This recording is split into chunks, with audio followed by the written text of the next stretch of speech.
on the economy. So let's actually kick off with that because he really threw everyone into a tizzy. Surprisingly, markets were still a bit resilient, but overall it's thrown everyone into a bit of a frenzy in terms of what happens next. Now I know that you've been speaking about this a little bit and you have alluded to the fact that by now we know that it's also a negotiating tactic on his part.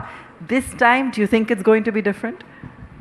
No, it has to be a negotiating tactic because if you look back, 25 years of very calibrated re-engagement, the fact that there is a common, I wouldn't say an enemy, but a competitor in the form of China that India is apprehensive of.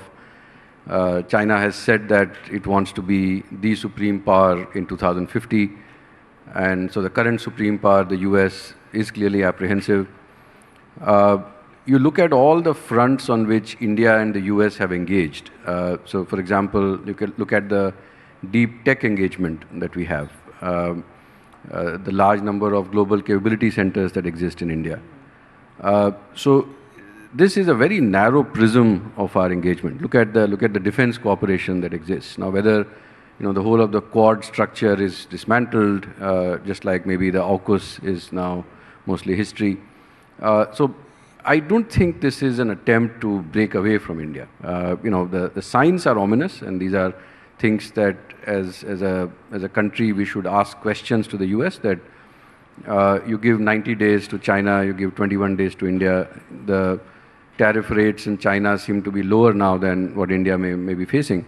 So is there a strategic disengagement or not? Those questions need to be asked, but it is reasonable to expect that there are many, many more voices in this conversation than existed 25 years back. There are large businesses in India which are still expanding. There are large investors in the US who are expanding their footprint in India.